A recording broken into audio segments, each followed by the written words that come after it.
ఎవరైనా సరే రామాయణాంతర్గతమైనటువంటి గంగావతరణాన్ని చెప్పించుకుని వింటే అటువంటి వారికి కొడుకులు కలుగుతారు, ఉన్న కొడుకులు వృద్ధిలోకి వస్తారు, దేవతలందరూ ప్రీతి చెందుతారు, వాళ్ళ యొక్క పితృదేవతలు ఆనందాన్ని పొందుతారు గంగావతరణాన్ని విన్నారని, శంకరుడు ఆనందాన్ని పొందుతాడు, వాళ్ళకి సమస్తమైన కోర్కెలు తీరుతాయి, కొన్ని కోట్ల జన్మల నుంచి శరీరానికి పట్టినటువంటి సర్వే పాపాహ ప్రణశ్యంతి, అన్ని పాపములు పోతాయి గంగ పేరు విన్నందుకు, గంగా అవతరణమును విన్నందుకు. మీరు చెప్పాలి సంగ్రహంగా, ఎవరు చెప్తారు? అందుకని విస్తరించి చెప్పండి మహానుభావ గంగావతరణం అన్నాడు. చెప్తాను విను. పూర్వం అయోధ్యానగరాన్ని సగర చక్రవర్తి అని, మీ వంశంలో వాడే రామ సగర చక్రవర్తి పరిపాలించేవారు. ఆయనకి కేశిని సుమతి అని ఇద్దరు భార్యలు. పెద్ద భార్య పేరు కేశిని, చిన్న భార్య పేరు సుమతి. ఆ సుమతి గరుత్మంతుని యొక్క సోదరి. ఇద్దరు భార్యలతోటి చాలా సంతోషంగా పరిపాలన చేస్తూ ఆనందంగా ఉన్నాడు. కొంతకాలం అయిపోయిన తర్వాత సగర చక్రవర్తి తనకు బిడ్డలు లేరని ఇద్దరు భార్యల్ని తీసుకుని హిమాలయ పర్వతాల్లో ఉండేటటువంటి భృగుశ్రవణాన్ని చేరుకున్నాడు. చేరుకుని అక్కడ 100 సంవత్సరములు తపస్సు చేశాడు. తపస్సు చేస్తే అది భృగుశ్రవణం. అందుకని భృగు మహర్షి ప్రసన్నులయ్యారు. ప్రసన్నులై ఆ మహర్షిని పిలిచి ఒక వరం ఇచ్చారు. నాయనా సగరా, 100 సంవత్సరములు తపస్సు చేశావు కాబట్టి నీకు ఒక వరం ఇస్తున్నాను. నీకు ఇద్దరు భార్యలు ఉన్నారు కదా, ఒక భార్యకి వంశకరుడైన కుమారుడు కలుగుతాడు, వంశాన్ని నిలబెట్టేటటువంటి గొప్ప ఉదాత్తమైన చరిత్ర కలిగిన కొడుకు పుడతాడు. ఒక భార్యకి 60,000 మంది కొడుకులు పుడతారు, వాళ్ళు మహోత్సాహవంతులు. అందుకని సంతోషంగా ఉండవయా, వరం ఇచ్చేశాను కాబట్టి నువ్వు బయలుదేరి అయోధ్యానగరానికి వెళ్ళిపోమన్నారు. ఇద్దరు భార్యల్ని పిలిచి చెప్పాడు, ఒక భార్యకి వంశకరుడైన కొడుకు పుడతాట, ఒక భార్యకి 60,000 మంది కొడుకులు మహోత్సాహవంతులు పుడతారట, ఇంకా పెట్టి సర్దేయండి వెళ్ళిపోదాం అన్నాడు. అంటే వాళ్ళన్నారు, ఇది కనుక్కొచ్చారు కానీ ఎవరికెవరో అడిగారా అన్నారు. అడిగితే ఫోన్లేవే, ఎవరికెవరైనా నాకు మీకే కదా బిడ్డలు అన్నారంటే వాళ్ళన్నారు, మేము అలా తట్టుకోలేమండి ఆ సస్పెన్సు, ఎవరికెవరో అడగండి అన్నారు. అంటే ఎవరికెవరో అడగడం ఎందుకు, మీరే వెళ్ళి మీకేం కావాలో అడగండి మహర్షిని, ఆయన వరప్రదాత, అడగండి అన్నారంటే వాళ్ళు భృగు మహర్షి దగ్గరికి వచ్చారు. భృగు మహర్షి అన్నారు నవ్వి, పోనీ మీరే అడగండమ్మా, మీలో ఎవరికి వంశకరుడైన కొడుకు కావాలి, ఎవరికి పరమోత్సాహవంతులైన 60,000 మంది బిడ్డలు కావాలి, అడగండి అన్నారు. మునేస్తు వచనం శ్రుత్వా కేశిని రఘునందన పుత్రం వంశకరం రామ జగ్రాహన్ నృపసన్నిధౌ. ఆ కేశిని అనేటటువంటి పెద్ద భార్య అంది, మహానుభావ నాకు వంశకరుడైనటువంటి ఒక్క కుమారుడు కావాలయ్యా అంది. రెండో భార్య అంది, అమ్మో 60,000 అడిగేస్తుందేమో అనుకున్నాను, నా అదృష్టం, నాకు 60,000 మంది కావాలనుకున్నాను, వంశకరుడు ఒకటి కావాలని పెద్ద భార్య అంది. షష్ఠి పుత్ర సహస్రాణి సుపర్ణ భగినిస్తథా మహోత్సాహన్ కీర్తిమతో జగ్రాహ సుమతిశ్రుతాన్. మహానుభావ నాకు 60,000 మంది మహోత్సాహవంతులైనటువంటి పిల్లలు కావాలని రెండో భార్య అడిగింది. తథాస్తు అన్నారు మహర్షి. బయలుదేరి వెళ్ళిపోయారు అయోధ్యానగరానికి. కొంతకాలం అయింది. పెద్ద భార్యకి కుమారుడు జన్మించాడు, ఆయనకి అసమంజసుడు అని పేరు పెట్టారు. రెండవ భార్యకి ఒక సొరకాయ ఒకటి పుట్టింది. ఆ సొరకాయ బయటికి రాగానే బద్దలైంది, అది పిండస్వరూపంతో బయటికి వచ్చి పగిలింది. అందులోంచి 60,000 మంది చిన్ని చిన్ని చిన్ని చిన్ని వాళ్ళు, ఏదో మనకి ఏ సినిమాల్లోనో చూస్తున్నట్టు ఈగలంతంత పిల్లలు, 60,000 మంది పిల్లలు వచ్చారు. అయ్యయ్యో వీళ్ళేమిటి మరి ఇంత చిన్న చిన్న వాళ్ళగా ఉన్నారని చెప్పి ఎవడు కాలేసి తొక్కేస్తాడో, మన పిల్లల్ని మనమే చూసుకోం, ఇదెక్కడ కూడా వచ్చి పడిందిరా అని చెప్పి 60,000 మంది పిల్లల్ని కూడా దాదులకు ఇచ్చారు. వాళ్ళు ఏం చేశారంటే నీతి కుండల్లో పెట్టారు. ఈ పిల్లల్ని పెట్టి ఈ 60,000 మంది పిల్లల్ని నీతి కుండల్లో పెంచారు. పెంచితే వాళ్ళు యవ్వనవంతులయ్యారు. 60,000 మందికి పేర్లు పెట్టడం ఎందుకు వచ్చిన గొడవ, రేపు రామాయణం చెప్పేవాడికి ఇదే సరిపోతుంది. 42 రోజులు అనుకున్నారో ఏమిటో పాపం మహర్షి. సగర చక్రవర్తి కొడుకులు కదయా సగరులు అంటాం, 60,000 మంది సగరులు అన్నారు. చాలా సంతోషం మహాప్రభు మమ్మల్ని గట్టెక్కించేశారని. 60,000 మంది సగరులు సుమతి బిడ్డలు, కేశిని బిడ్డడు అసమంజసుడు. పెద్ద భార్య పెద్ద కొడుకు కాబట్టి సంతోషంగా ఉన్నాడు సగర చక్రవర్తి. కానీ ఆ అసమంజసుడుకు అలవాటు ఉండేది. ఆయన ఏం చేసేవాడు, సాయంకాలం అయ్యేటప్పటికి ఊళ్ళో ఉన్న పిల్లలందరినీ పిలిచి, ఒరే రండిరా ఆడుకుందాం, సరయూ నది ఒడ్డుకి వెళ్ళేవాడు. రాజుగారి కొడుకు పిలిస్తే ఎవరు రారు, యువరాజుగారితో సరదాగా ఆడుకోవడం అంటే సరదాయే కదా, హోంవర్క్ వచ్చి చేసుకుందు కానీ నాన్న వెళ్ళి ఆడుకోని తల్లులు పంపించేసేవారు. వాడి పిల్లలందరినీ తీసుకెళ్లి సరయూ నది ఒడ్డుకి వెళ్ళి ఈ పిల్లలందరినీ ఎత్తి ఈదుకుంటూ బయటికి రావడానికి వీలు లేనంత లోతైన చోటికి సరయూ నదిలోకి బిడ్డల్ని రోజు 2-3 విసిరేసేవాడు. ఆ బిడ్డలు అరిచి కేకలు పెట్టి ఆ నదిలో మునిగి మరణించేవారు. రాజుగారికి తెలిస్తే బాధపడతారని చాలా కాలం ఓర్పు పట్టారు ప్రజలు. వీడు రోజు ఆటలని పిల్లల్ని తీసుకెళ్ళడం, ఆ పిల్లల్ని నదిలోకి విసిరేస్తూ ఉండడం, తర్వాత గొప్ప యోగి అయ్యాడంతో. అయితే ఇది తెలిసిపోయింది సగర చక్రవర్తికి. ఏవం పాప సమాచార సజ్జన ప్రతిపాదక పౌరాణామహితోయుక్తో పుత్రో నిర్వాసిత పురాస్త్ అన్నారు వాల్మీకి మహర్షి. వాడు కొడుకే కావచ్చు, పెద్ద కొడుకే కావచ్చు, పెద్ద భార్య పెద్ద కొడుకే కావచ్చు, అయినా వాడు పాపముతో కూడినటువంటి ప్రవర్తనతో ఉన్నాడు. నేను పరిపాలిస్తున్నటువంటి ప్రజలకి ఇబ్బంది కల్పించాడు, అందుకని వాడి ఈ రాజ్యంలో ఉండడానికి వీల్లేదు, వాడిని రాజ్య బహిష్కారం విధిస్తున్నాను, పొమ్మన్నారు. ఇది అయోధ్యని పరిపాలించినటువంటి ధర్మాత్ములైన ప్రభువులంటే. పంపించేస్తే ఆ అసమంజసుడికో కొడుకున్నాడు, వాడి పేరు అంశుమంతుడు. ఆ అంశుమంతుణ్ణి మనవడిని తెచ్చి సగర చక్రవర్తి దగ్గర పెట్టుకున్నారు. 60,000 మంది రెండో భార్య కొడుకులు ఉన్నారు, సంతోషంగా కాలం గడుస్తోంది. ఇంతమంది ఉన్నారు కదా, అశ్వమేధయాగం చేద్దామని మహానుభావుడు సగర చక్రవర్తి అశ్వమేధయాగం మొదలుపెట్టారు. అశ్వమేధయాగం మొదలుపెట్టి గుర్రాన్ని విడిచిపెట్టారు. విడిచిపెడితే ఆ అశ్వమేధయాగంలో విడిచిపెట్టబడినటువంటి గుర్రం వెడుతుంటే ఇంద్రుడు చూశాడు. చూసి ఈ గుర్రాన్ని అపహరించాలనుకున్నాడు. అపహరించాలనుకుని రాక్షసీంతనుమాస్తాయా యజ్ఞీయాశ్వం అపాహరత్, రాక్షసుడి యొక్క శరీరాన్ని పొందాడు. ఎందుకని? సగర చక్రవర్తితో మాట అన్నారు, ఇక్కడ ఇంత గొప్ప బ్రాహ్మణులు ఉన్నారు, సుస్వరంగా వేదమంత్రాలు చెప్తున్నారు, అందుకని ఇక్కడికి రాక్షసులు రాలేర్రా అన్నారు. ఇంద్రుడు రాక్షస శరీరాన్ని పొందాడు. పొంది అపహరించాడు యజ్ఞాశ్వాన్ని. అపహరిస్తే పాపం వెనకాతల వెడుతున్నటువంటి వాళ్ళు వెనక్కి వచ్చేశారు. అంశుమంతుడు వెడుతున్నాడు ఆ గుర్రానికి కాపలాగా, అంటే పెద్ద కొడుకు యొక్క కొడుకు మనవడు. వెనక్కి వచ్చి, తాతగారు గుర్రాన్ని ఎత్తుకుపోయారండి ఎవరో అన్నాడు.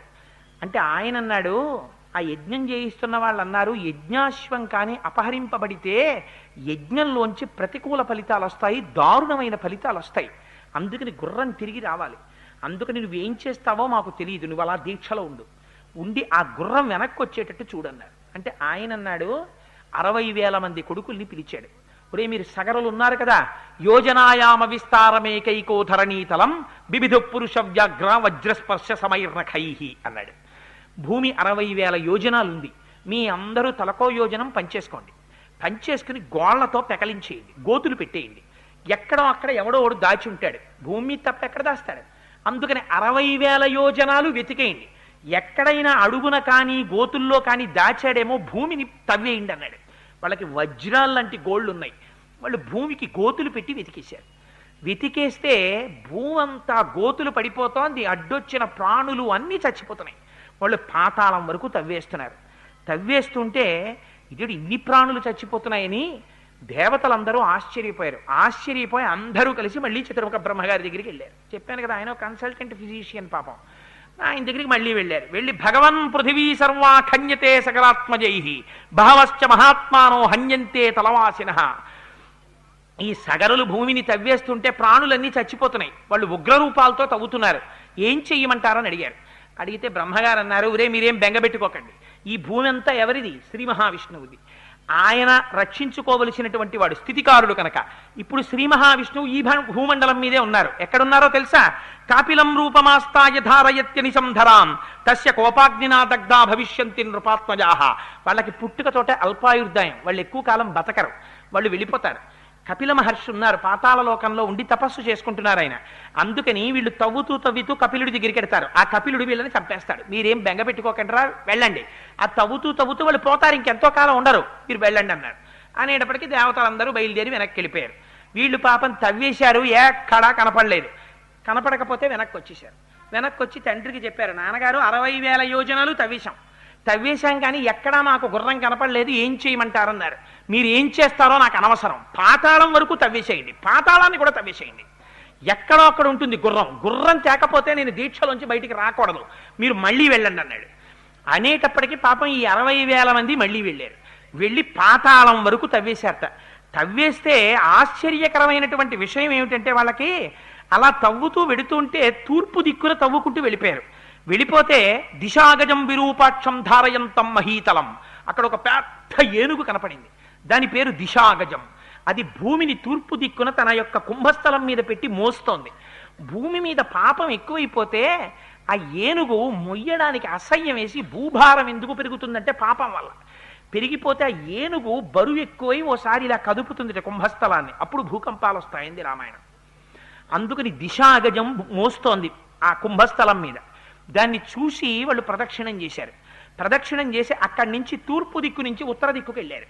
ఉత్తర దిక్కుకు వెళ్ళి అక్కడ తవ్వడం మొదలెట్టారు.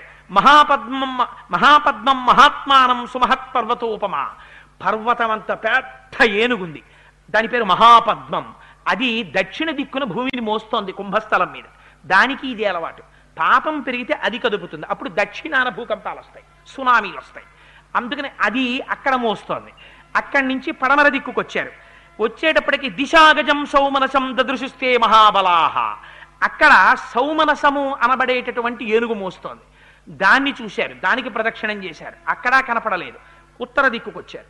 ఉత్తర దిక్కుకు వస్తే భద్రం భద్రేణ వపుషా ధారయంతం మహీమిమాం, అక్కడ భద్రము అనబడేటటువంటి ఏనుగు కనపడింది, అది మోస్తోంది ఉత్తర దిక్కుని. అక్కడ దానికి ప్రదక్షిణం చేశారు, మళ్ళీ చూశారు. 4 దిక్కులా వెతికేశాం, పాతాళాన్ని కూడా తవ్వేశాం, మనకి కనపడలేదు ఏనుగు. ఏం చేద్దామన్నారు. ఒరే 4 దిక్కులు తవ్వాం కానీ ఈశాన్యం ఆగ్నేయం వాయవ్యం నైరుతి వాయవ్యం మిగిలిపోయాయి కదా, అవి కూడా తవ్వేద్దామన్నారు. సరే పనండి అన్నారు. ఈశాన్య దిక్కుని తవ్వేయడం మొదలుపెట్టారు. వెళ్ళేటప్పటికి వాళ్ళకు ఆశ్రమం కనపడింది. అక్కడ భగవన్ పృథివీ సర్వా ఖన్యతే సకరాత్మజై బహవశ్చ మహాత్మానో హన్యంతే తలవాసిన కాపిలం రూపమాస్తాయ ధారయత్యనిశం ధరాం తస్య కోపాగ్నినా దగ్ధ భవిష్యంతి నృపాత్మజా అని బ్రహ్మగారు ఏ మాట చెప్పారో, ఏ కపిలుని యొక్క స్వరూపం చూసిన తరువాత వీళ్ళు కాలిపోతారని చెప్పారో, అటువంటి మహానుభావుడు ఆ కపిల మహర్షి అక్కడ కూర్చుని ఉన్నారు. తేతు సర్వే మహాత్మానో భీమవేగా మహాబలాః దదృశు కపిలం తత్ర వాసుదేవం సనాతనం హయం చ తస్య దేవస్య చంతమవిదూరతః ప్రహర్షమతులం ప్రాప్తాః సర్వేతే రఘునందన. అక్కడికి వెళ్ళేటప్పటికి సనాతనుడైనటువంటి విష్ణు భగవానుడు కపిల మహర్షి యొక్క రూపంలో కూర్చుని ఈశాన్య దిక్కున తపస్సు చేస్తున్నారు. అక్కడే ఏగాశ్వాన్ని కట్టి వెళ్ళిపోయాడు ఇంద్రుడు. ఇంద్రుడంటే మీరు గుర్తుపెట్టుకోండి, ఇంద్రియముల యొక్క చలన స్వభావమే ఇంద్రుడు. ఇంద్రుడు ఇంద్రుడు అంటారు అంతే, కానీ ఇంద్రుడు గుర్రాలు ఎత్తుకుపోతారని కాదు దాని అర్థం, ఆంతరమైన అర్థం వేరు. అందుకని అక్కడుంది ఆ గుర్రం. ఉండేటప్పటికి వీళ్ళు చూశారు సగరులు. అదిగో రామన యాగాశ్వం అన్నాడు ఒకడు.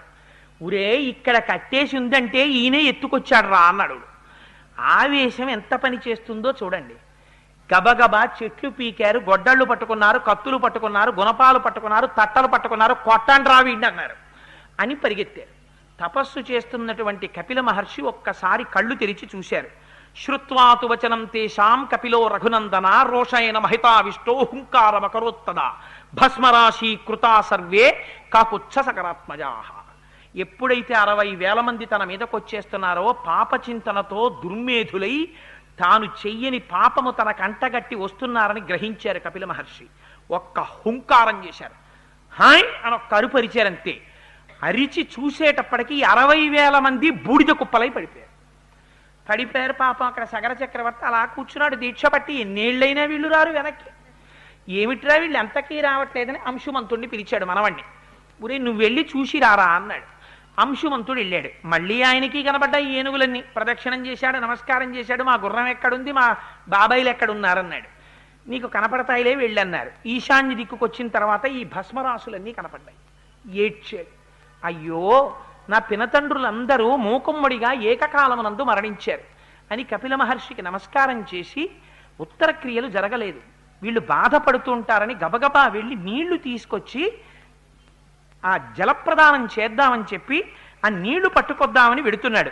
వెడుతుంటే ఆ చనిపోయినటువంటి సగరుల యొక్క మేనమామ గారు గరుత్మంతుడు. ఎందుకని సుమతి గరుత్మంతుని యొక్క చెల్లెలు కదా. ఆ మేనమామ గారు కనపడి ఆ సగరుల మేనమామ ఒక మాట చెప్పాడు అంశుమంతుడితో. కపిలేన ప్రమేయేన దగ్ధా హీమే మహాబలాహ సలిలం నార్హసి ప్రాజ్ఞ దాతుమేషాం హి లౌకికం. ఇది ఎంత ధర్మం చెప్పిందో చూడండి రామాయణం. కొన్ని రకాలుగా మరణించినటువంటి వాళ్ళకి ఉత్తర క్రియల వల్ల కూడా శాంతి ఉండదు. మనం ఉత్తర క్రియలు చేస్తే దేంతో చేస్తాం? అక్కడ ఉన్నటువంటి నీళ్లు తీసి ఉత్తర క్రియలు చేస్తాం. తద్దినం పెట్టినా ఆఖరణ నీళ్లే కదా విడిచిపెడతాం, వాళ్ళకి తృప్తి కలగాలని, అక్షయ తృప్తి ద్వారా అని. గరుత్మంతుడు అన్నాడు, బ్రాహ్మణుడి యొక్క తపశ్శక్తి చేత చచ్చిపోయారు వాళ్ళు. బ్రాహ్మణుడి తపశ్శక్తి చేత చచ్చిపోయినా, క్రూర మృగముల చేతిలో చచ్చిపోయినా, కోరలున్న మృగం చేతిలో చచ్చిపోయినా, ఇలా కొన్ని సిద్ధాంతాలు ఉన్నాయి. వాటి ప్రకారంగా అలా కానీ చచ్చిపోతే అలా చనిపోయినటువంటి వాళ్ళకి ఇక్కడ దొరికేటటువంటి లౌకికమైన జలాలతో ఉత్తరక్రియలు చేస్తే అవి ఆకాశానికి వెళ్ళకముందే ఆవిరైపోతాయి. వాళ్ళకి దాహం తీరక రౌద్రస్వరూపాలతో తిరుగుతారు, ఊర్ధ్వలోకాలకి వెళ్ళరు. అందుకని లౌకిక జలాలతో తర్పణ చెయ్యడానికి వీల్లేదు. నీ పితృదేవతలు స్వర్గాన్ని పొందాలంటే ఒకే ఒక్క అవకాశం ఉంది. మీ వాళ్ళందరూ స్వర్గానికి వెళ్ళారు ఇప్పటి వరకు, ఈ సగరులే ఇలా పడిపోయారు.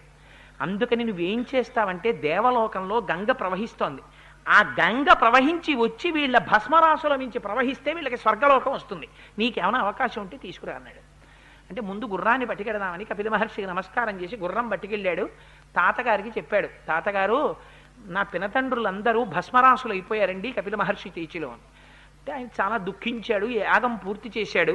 పూర్తి చేసిన తరువాత మహానుభావుడు సగర చక్రవర్తి ఏకంగా ఈ భూమిని అంతటినీ కూడా కొన్ని వేల సంవత్సరములు 30,000 సంవత్సరములు పరిపాలించాడు. కానీ దేవలోకంలో ఉన్న గంగను ఎలా తీసుకురావాలో అర్థం అవ్వలేదు. ఆయన తర్వాత అంశుమంతుడు రాజ్యానికి వచ్చాడు. 32,000 సంవత్సరములు తపస్సు చేశాడు గంగని తేవడానికి. తపస్సు పూర్తవక ముందే శరీరం పడిపోయింది, స్వర్గానికి వెళ్ళిపోయాడు. దిలీపుడు వచ్చాడు, 30,000 సంవత్సరములు రాజ్యం చేశాడు. మంత్రులను అడిగాడు, బ్రాహ్మణులను అడిగాడు ఎలా గంగని తేవడం అని. మార్గం దొరకలేదు, దిలీపుడు వెళ్ళిపోయాడు. దిలీపుడి తర్వాత భగీరథుడు వచ్చాడు. ఆ భగీరథుడు ఎలాగైనా సరే తన తరంలో పడిపోయినటువంటి పితృదేవతలను ఉద్ధరించాలనుకున్నాడు. అనుకుని మంత్రులకి రాజ్యం అప్పచెప్పి గోకర్ణ క్షేత్రానికి వెళ్ళిపోయాడు. వెళ్ళిపోయి అక్కడికి వెళ్ళి మహోగ్రమైనటువంటి తపస్సు మొదలుపెట్టాడు. ఎలాగట, ఊర్ధ్వబాహు పంచతప మాసోహారో జితేంద్రియ అని అక్కడ గొప్ప తపస్సు చేశాడు. తస్య వర్ష సహస్రాణి, 1000 సంవత్సరములు తపస్సు చేశాడు పంచాగ్నిహోత్రాల్లో. గ్రీష్మ ఋతువులో చుట్టూ 4 అగ్నిహోత్రాలు పెట్టుకుని పైన సూర్యుడి వంక చూస్తూ తపస్సు చేస్తే పంచాగ్నిహోత్ర తపస్సు అంటారు. నెలకి ఒక్కసారే ఆహారం తీసుకోవడం. అలా 1000 ఏళ్ళు తపస్సు చేశాడు. చేస్తే బ్రహ్మగారు ప్రత్యక్షమయ్యారు. ప్రత్యక్షమై దేవతలందరితో వచ్చారు. వస్తే ఆయన అన్నాడు, దేవదేవే గతే తస్మిన్ సోంగుష్ట, మహానుభావ చతుర్ముఖ బ్రహ్మ నువ్వు వచ్చావు, కానీ మాకు ఒక వరం ఇవ్వాలి. ఇప్పటి వరకు నాకు కుమారులు లేరు, అందుచేత ఇక్ష్వాకు వంశం ఆచంద్రతారార్కం నిలబడాలి. అందుకని ఇక్ష్వాకు వంశం అంతరించిపోకుండా నాకు బిడ్డలు కలిగేటటువంటి అదృష్టాన్ని. 2, మా వంశంలో పుట్టినటువంటి సగరులు 60,000 మంది భస్మరాశులై పడిపోయి ఉన్నారు, వాళ్ళ మించి దేవగంగ ప్రవహించాలి. అందుకని గంగని ఆకాశం మించి కిందకి పాతాళ లోకానికి విడిచిపెట్టమన్నారు. అంటే బ్రహ్మగారు అన్నారు, నీ మొదటి వరం నా జ్యూరిస్డిక్షన్లో ఉంది, నేను ఇచ్చేస్తాను. మీ వంశం ఆచంద్రతారార్కం నిలబడుతుంది, నీకు కుమారులు జన్మిస్తారు. కానీ గంగ ఆకాశం మించి కింద కొదలడం అన్నది కుదరదు. ఎందుకో తెలుసా? గంగాయా పతనం రాజన్ పృథివీన సహిష్యతి. అలా ఒకవేళ గంగ కానీ పైనుంచి కింద పడిందా దాన్ని ఎవ్వరూ పట్టుకోలేరు. అందుకని దాన్ని పట్టగలిగినటువంటి వాడు ఒక్కడున్నాడు ప్రపంచంలో. ఎవడైనా పట్టగలిగిన వాడు గంగాయా పతనం రాజన్ పృథివీన సహిష్యతి. కేవలం శూలి, త్రిశూలం పట్టుకున్నవాడున్నాడే శంకరుడు, ఆయన ఒక్కడే పట్టగలడు. అందుకని నీకేమైనా ఓపిక ఉంటే మళ్ళీ వెళ్ళి శివుడి గురించి తపస్సు చెయ్యి, ఆయన ఒప్పుకుంటే ఆయన్ని పట్టమని అన్నాడు. అప్పుడు వదులుతా అన్నాడు. అంటే పాపం మళ్ళీ అక్కడి నుంచి బయలుదేరి శంకరుడి గురించి తపస్సు చేయడానికని వెళ్ళి, దేవదేవే గతే తస్మిన్ సోంగుష్టాగ్రపీడితాం కృత్వాం వసుమతీం రామా సంవత్సరముపాసత. బొటనవేలి చివరి మీద నిలబడి 100 సంవత్సరాలు తపస్సు చేశాడు. శంకరుడు ప్రత్యక్షమయ్యాడు. ప్రీతస్త్రేహం నరశ్రేష్ఠ కరిష్యామి తమాప్రియం శిరసాధారయిష్యామి శైలరాజసుతాంయహం. నీ తపస్సుకి సంతోషించానయ్యా, గంగని పడతాను, ఎక్కడికొచ్చి పట్టుకోమంటావు అన్నాడు. అయ్యా మహానుభావా, నువ్వు పట్టడమే అదృష్టం, నువ్వు వచ్చి నిలబడు, గంగను వదులుతారన్నారు.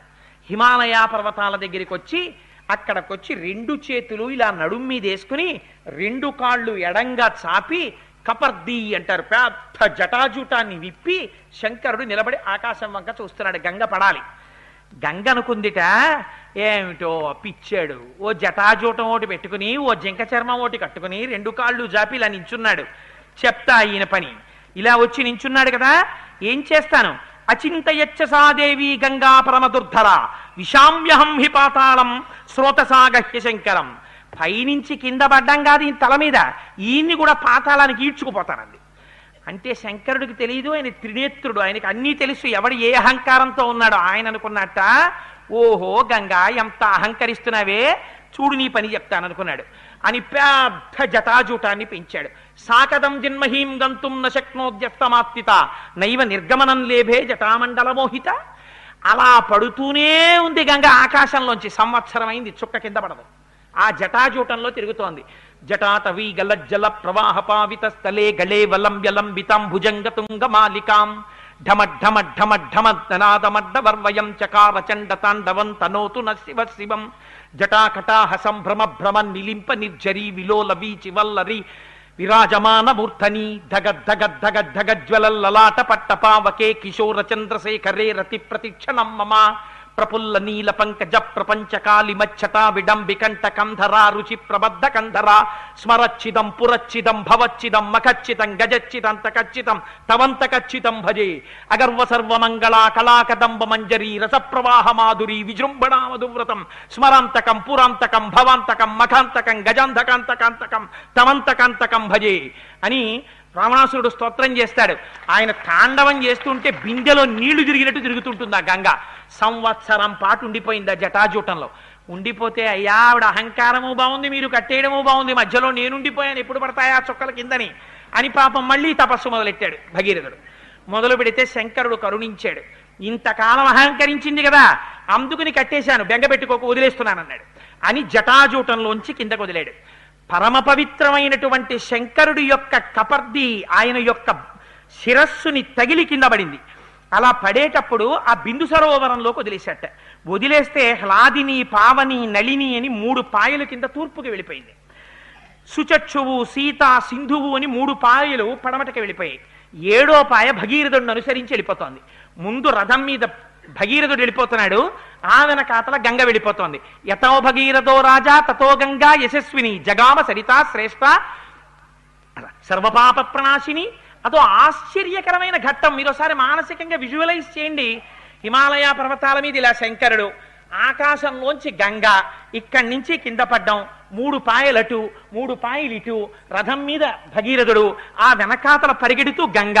ఆ వెళ్ళిపోవడం కూడా ఎలా వెళ్ళిపోయిందట. గగనాశంకర శిరస్తతో ధరణిమాశ్రిత విసప్పిత జలం తత్ర తీవ్ర శబ్ద పురస్కృతం. ఆకాశం నుంచి శంకరుడి తల మీద పడి అక్కడి నుంచి కింద పడుతుంటే పెద్ద చప్పుట. జలపాతం పడితేనే అంత చప్పుడు వస్తుంది, ఇంకా అంత దేవగంగ పడిపోతుంటే ఎంత చప్పుడు వస్తుంది. బ్రహ్మాండమైన చప్పుడుతో గంగ కింద పడిపోతోందట.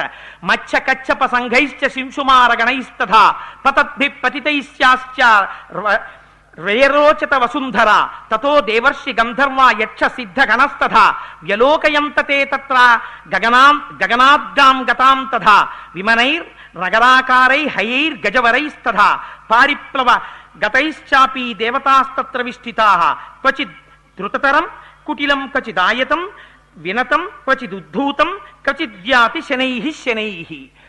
ఆ పైనుంచి పడిపోతుంటే దాంతోపాటు మొసళ్ళు పడిపోతున్నాయిట, తాబేళ్లు పడిపోతున్నాయిట, చేపలు పడిపోతున్నాయిట.